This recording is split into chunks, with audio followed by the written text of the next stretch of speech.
read, and these verses were from the book of Philippians. 1 from verse 1 to 7. And I'd like to ask everyone to open the Bible. And as you are opening the Bible, I give 2 minutes for putting your phones in silence.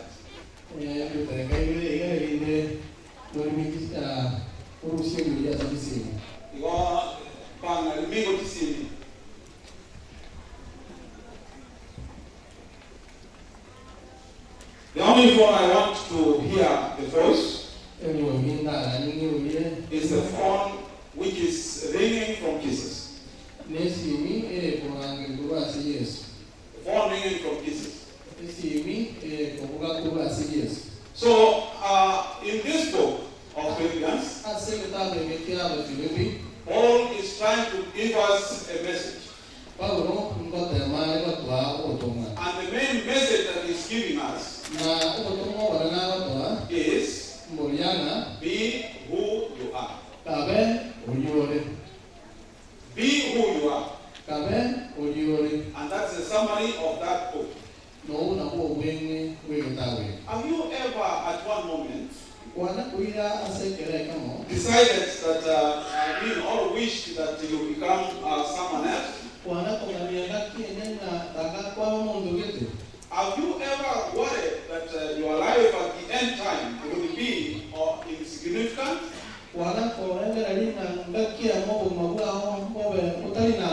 Have you wondered that your life will never measure? Most of us who are here, maybe we are people who had big problems when we were back home. We never thought that we could be here. We never thought we could have whatever we have. The main thing that we could be thinking, why are we in this pressure? Why are we in this kind of problems? But the message that we are getting is that be who you are. Be who you are. Remember this book? When Paul was writing it, he was in prison. Not in Philip at that time, but he was in Rome. And he wrote this message when he was thinking and trying to give a message back to the people of Philippi. And the message that he was giving back was just because he had received the gift from the people of Philippi when he was in prison. After they had learned about his detention, he wrote this book or this letter to report his own circumstances. He wrote this letter to encourage the Philippians to stand firm in the face of persecutions and any other circumstances that they could be in. Regardless of such circumstances, he confirmed to them that you should be firm. He wrote this letter to exhort them to humility, to exhort them to unity. He wrote this letter to commend that Paul should be a leader who will be coming to lead them in the church at that time in Philippi. He wrote this letter to warn the Philippians against the agents of Judaism.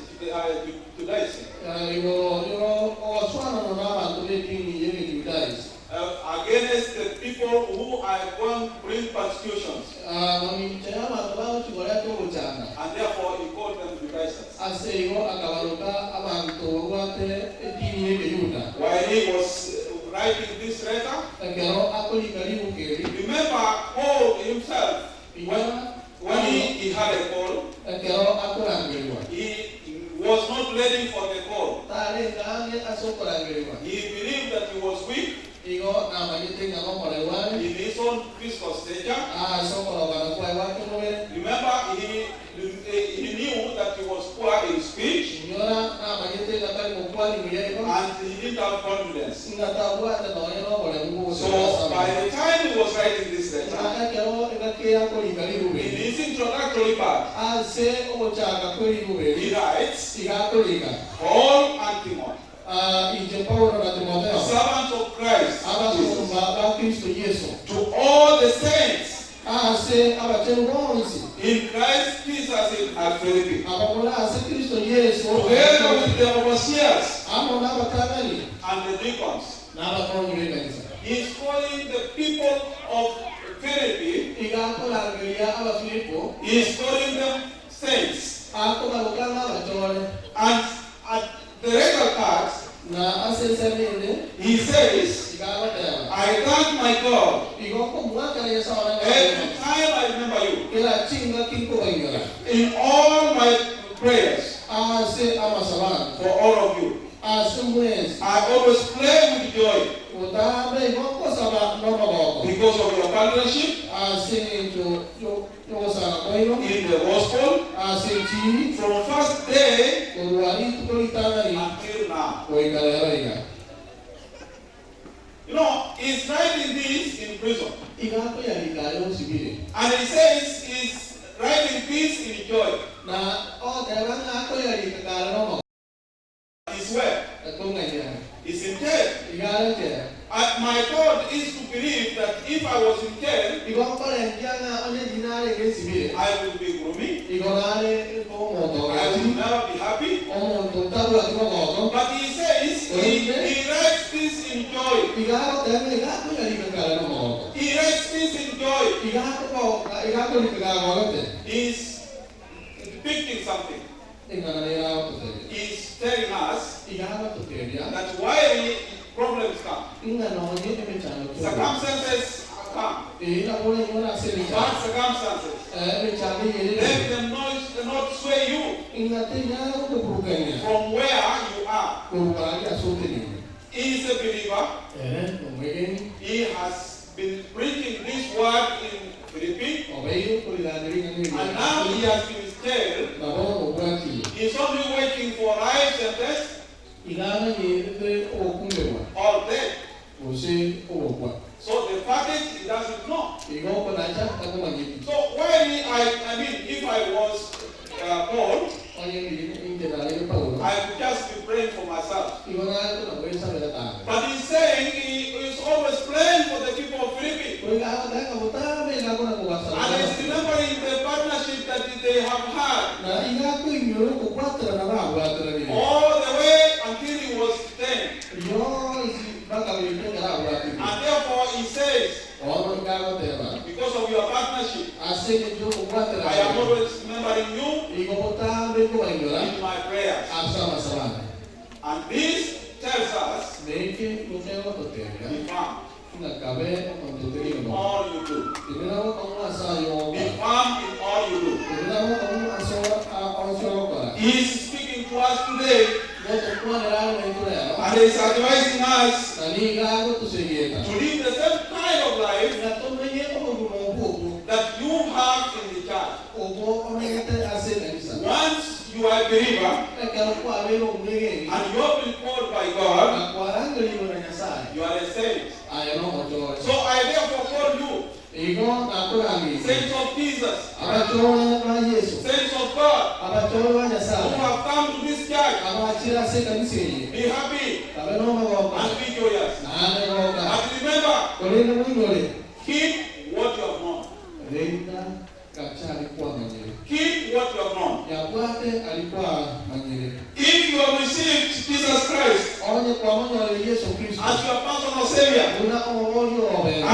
accepted him as Lord of your life, you are a saint. And therefore, Paul is telling you, keep what you have known. Therefore, true sainthood is assigned. It's assigned. It's assigned. It is designated to you. It is not something that you can make up. It is not any work that you can do so that you can be given to the saint. You have been given a call. And if you are given this status, keep it. I'm telling you, sainthood, it is not earned. Sainthood is a status for the living. The living.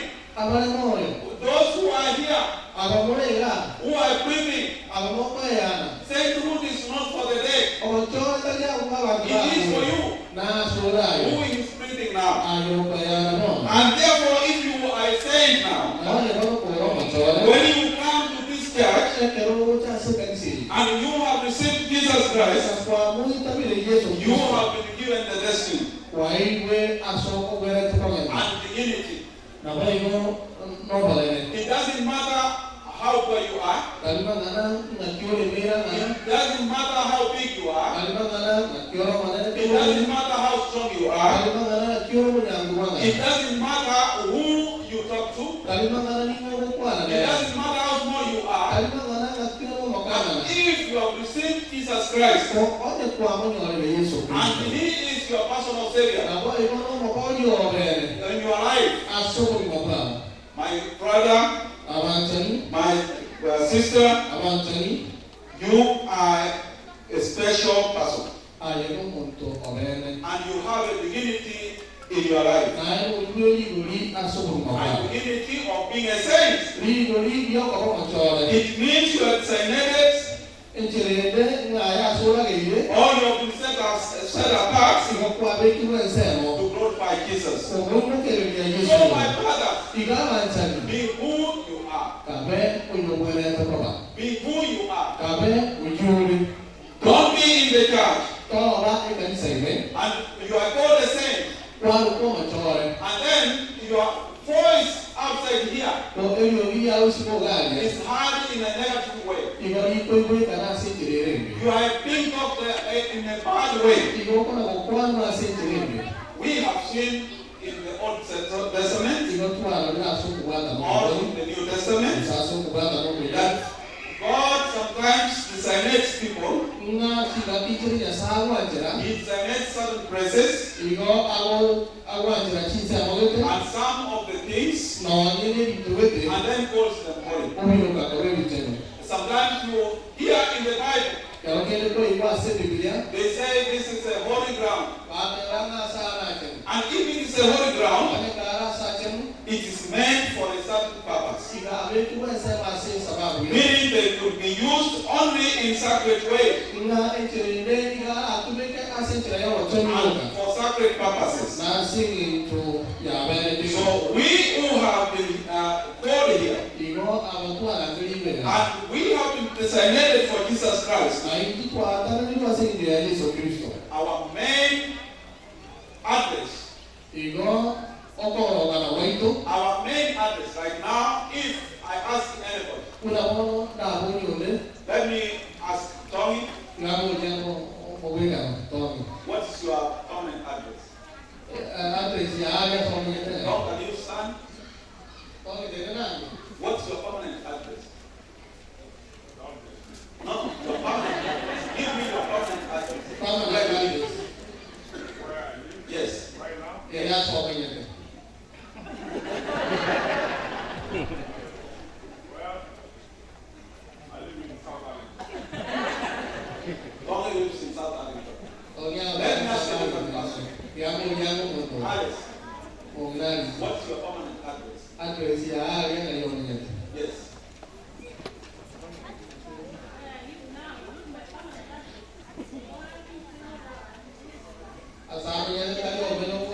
101 Center Street. She lives in 101 Worcester.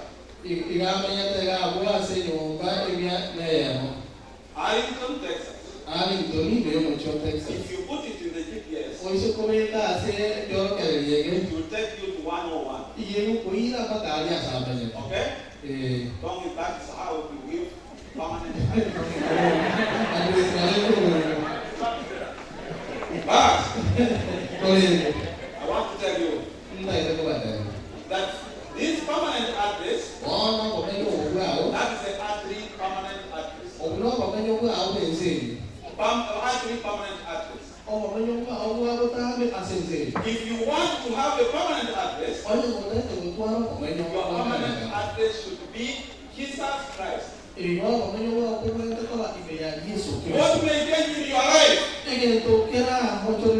is a SIM card. It may be a SIM card in South Arlington. Maybe a SIM card in New York. Maybe a SIM card in Atlanta. But if you have your main permanent address as Jesus Christ, we all can meet. We all can meet. We have come from various status, various zip codes, and now we are seated here.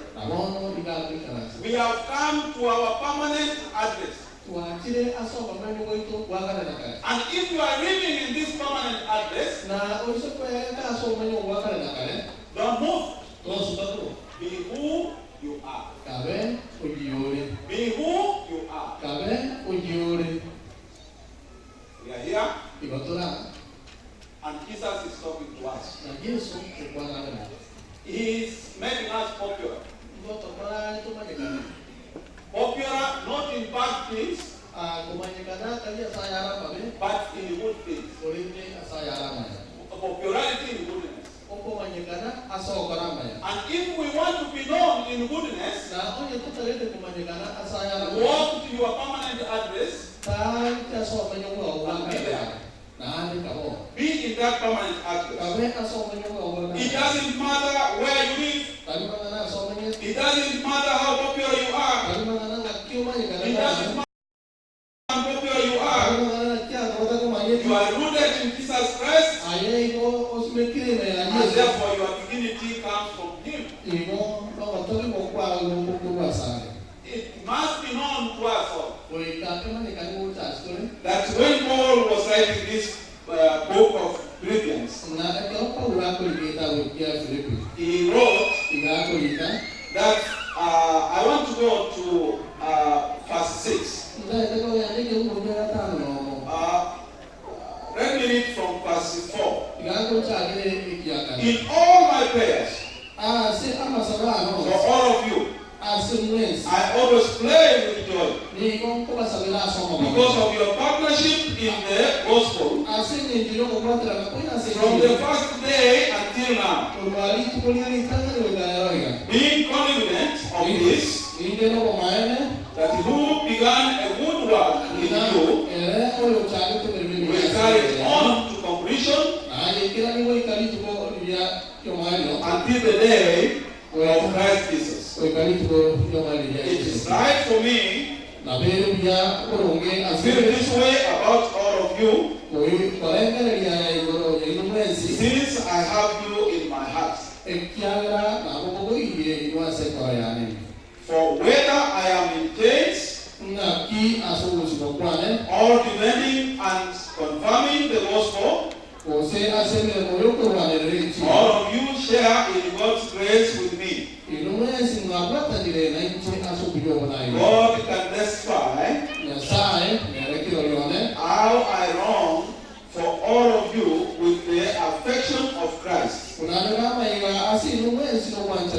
this is my prayer, that your love may abound more and more in knowledge and depth of insight, so that you may discern what is best and may be pure and blameless until the day of Christ. Yes. We may be blameless until the day of who? This is only when you have discerned. When you have discerned, discern means to acknowledge, to know. After you have known, then you will keep what you have known. The only problem, not only that Christians who are in the church, they try to know. When they have known, they leave what they have known, then they start doing their own things. This is not what Paul is speaking about. He is speaking that you keep what you have known. And keeping what you have known is to do the will of God. When we go to the book of 2 Peter, and I ask the children to keep quiet. When we go to the book of 2 Peter, verse 1, 1, verse 8 and 11, to 11, Peter is trying to teach us something in this book. And whatever he is taking us, he is asking us to live according to the new realities. That is true for us in Jesus. And these truths that Peter is trying to teach us is faith, knowledge, value, affection, self-control, and many other things that Peter is trying to teach us. If you read 2 Peter, that's 2 Peter 1, 8 to 11, it's the same thing that is spoken in Philippians 1, from verse 1 and on. The problem is that not all Christians live according to this new reality. Some are ineffective,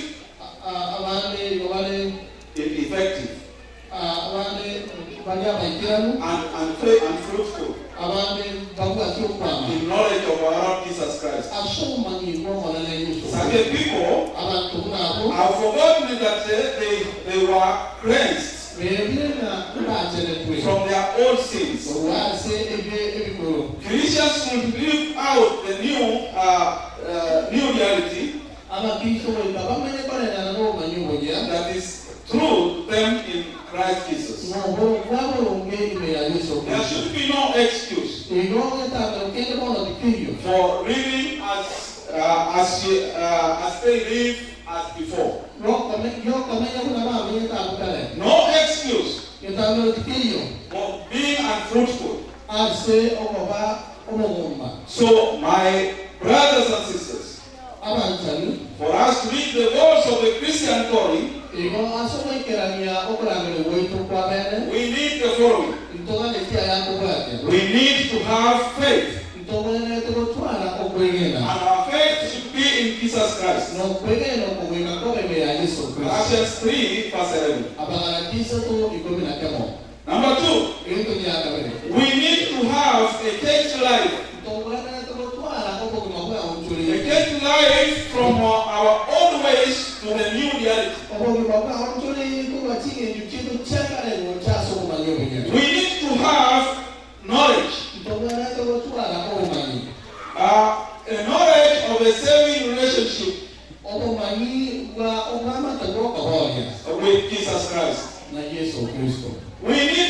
have temperance.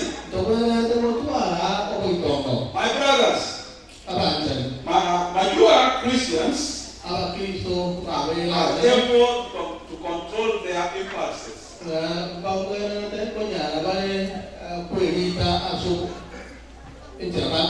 Control themselves from things that take them or lead them to excesses. My brothers, we need patience. Steadfastness is endurance. Especially in the face of trials and persecutions. My brothers, we need godliness.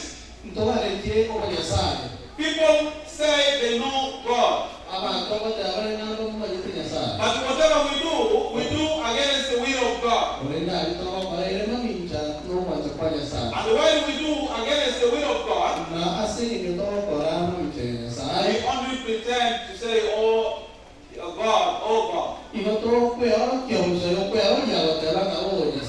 And we have our permanent address in Satan. If you have your permanent address in Satan, no need of claiming that you know God. All you need, my brother, to change. So that you know God and have godliness in you. We also should have brotherly kindness. We are like a family. And while we are like a family, godliness should be our own way, within our way.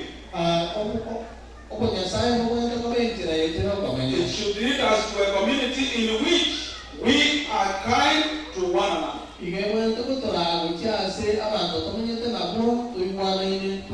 Lastly, my brothers, we need to have love. 1 Corinthians 13.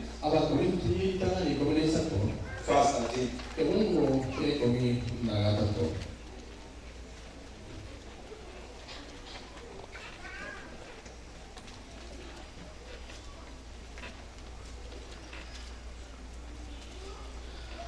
And now these three remain: faith, hope, and love. But the greatest of these is love. Now you are telling me. I could ask you this way. When we come to church, we have come here because we have been called. You came here because you are accepted. And if you are accepted to come,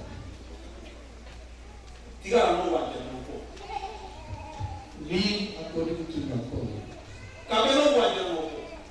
Live according to your calling.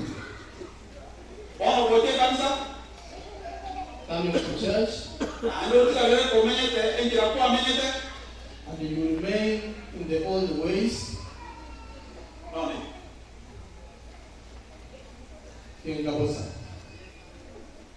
It's useless.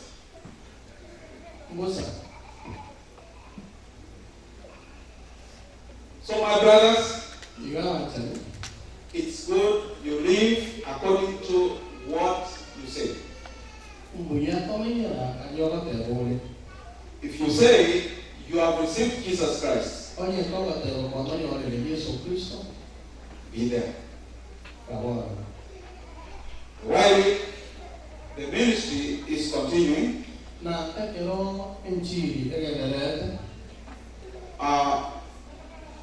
remember that God is coming. You can be here doing all you are doing,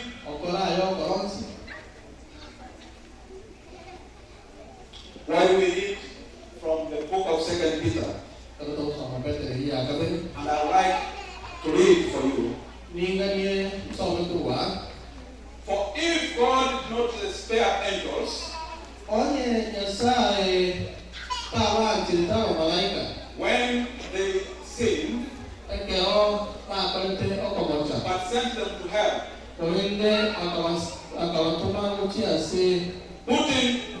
putting them into gloomy dungeons,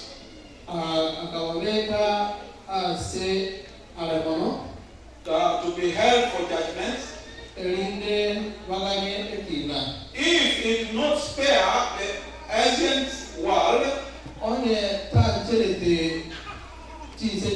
when he brought the flood on its ungodly people, but protected Noah, a preacher of righteousness, and 7 others. If he condemned the cities of Sodom and Gomorrah by burning them to ashes, and made them an example of what is going to happen to the world, to the ungodly, and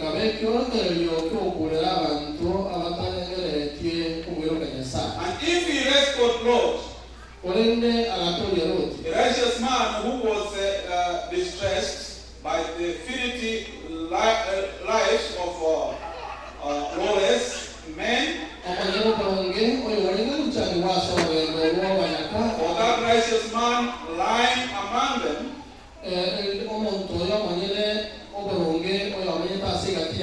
day by day, documented in his righteous soul by the lawless deeds, he saw and heard. If this is so, then the Lord knows how to rescue godly men from trials and to hold the unrighteous for the day of judgment.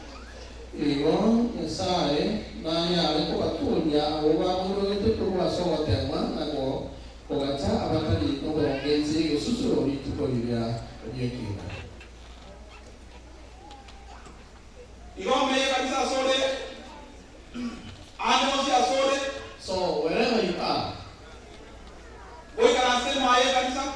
while seated in church, while at home,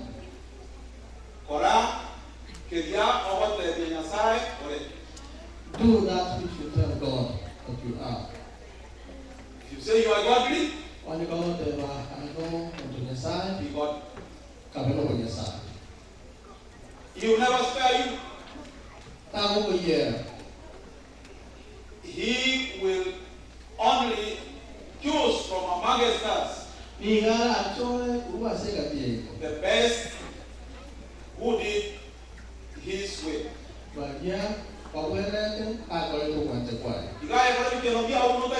So do whatever you need to do. You don't want to be converted, do that which you want to do. But remember, Jesus is coming. He's going to choose those who did his will.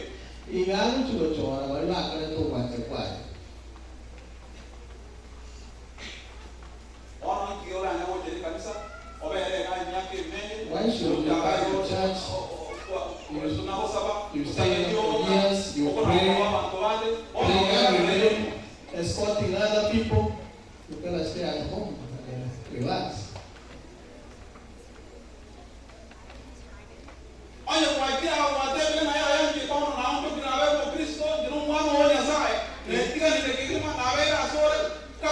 If indeed you have come here to tell God that you have really surrendered to Him, live according to what He said. Be who you are. Amen. Be who you are. Amen. If you say you are something, that's what you say.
And let us stay the way we are by receiving what Jesus has given us. And when we receive what Jesus has told us, remain in that new reality. And for that reason, I ask you to stand as we pray.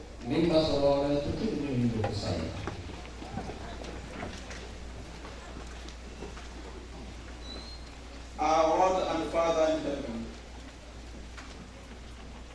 you have given us a word to be who we are. And your children have heard this word. While they move out of this church, let them be who they are right now. They have received you and have heard your voice. So they need to live can be according to your will. And in this way, Lord, let us have you in our hearts as we walk out of this church and the whole week. Keep us in your ways in Jesus' name. Amen.